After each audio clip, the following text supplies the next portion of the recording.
अस्सलाम वालेकुम जी। ये भाई जो आप देख रहे हैं ये अभी मुझसे सवाल कर रहे हैं कि क्या आप दही को गाढ़ा करने के लिए इसमें स्टार्च वगैरह तो नहीं डालते। यही सेम सवाल अभी मेरी पिछली वीडियो पे एक भाई ने किया हुआ है कि भाई आप ये बताएं कि दही को गाढ़ा करने के लिए आप इसमें कोई अरारोट वगैरह तो नहीं डालते। अरारोट और स्टार्च एक ही चीज़ के दो नाम हैं, तो मैंने सोचा क्यों ना इसकी वीडियो बना के आप लोगों को इसका जवाब दिया जाए।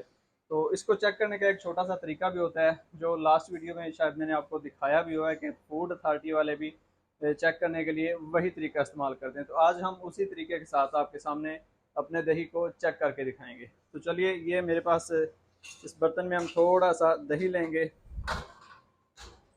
ये आप चेक कर सकते हैं कि हमारे दही की अल्हम्दुलिल्लाह क्या क्वालिटी है, उसके ऊपर भलाई देख लें। और यहाँ हम थोड़ा सा दही ले लेंगे। तो इस दही के अंदर हम पायोडीन की थोड़ी सी मकदार शामिल करेंगे।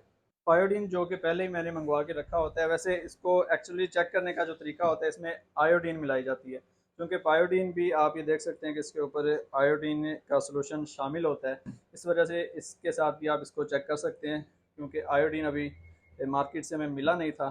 तो भाई अभी आप आएँ और ख़ुद भी देख सकते हैं कि इसको आप थोड़ा खोलें प्लीज़।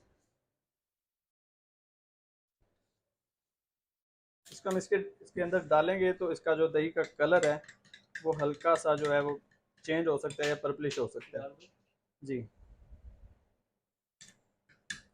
अब हम इसको अच्छी तरह इसमें हल करते हैं, तो आप देखेंगे कि इसका कलर अगर चेंज हो गया तो समझें कि इसमें स्टार्च या क्या कहते हैं दूसरा नाम अरारोट मौजूद है।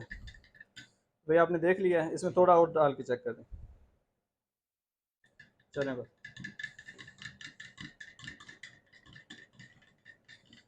ये देखें दही का कलर बिल्कुल भी थोड़ा सा भी तब्दील नहीं हुआ। तो अभी आपको उम्मीद है पता चल गया होगा कि इसमें स्टार्च मौजूद नहीं है। और वो भाई जो कमेंट कर रहे थे कि इसमें कहीं अरारोट तो मौजूद नहीं है, भाई अरारोट स्टार्च एक ही चीज़ के दो नाम है, थोड़ा सा इनमें फ़र्क हो सकता है। तो ये आपके सामने है कि इसमें अल्हम्दुलिल्लाह किसी किस्म का कोई स्टार्च नहीं है।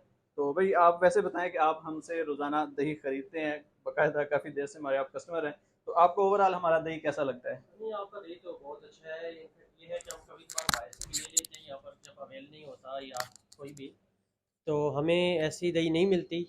तो इस वजह से हमने पूछा, थोड़ा सा डाउट था तो हमने आपसे पूछ लिया। चलें ठीक है, अभी क्लियर हो गया आपका डाउट। जी जी, क्लियर हो गया। चलें ठीक है, बहुत शुक्रिया भाईजान।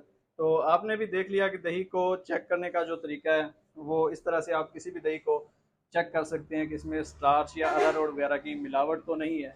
अमूमन यही मिलावटें होती हैं दही को गाढ़ा करने के लिए। लोग कहते हैं इसमें सिंगाड़े का आटा होता है, कॉर्नफ्लोर होता है, और कॉर्नफ्लोर को चेक करने का भी यही तरीका है। फूड अथॉरिटी भी अपने जो दुकानों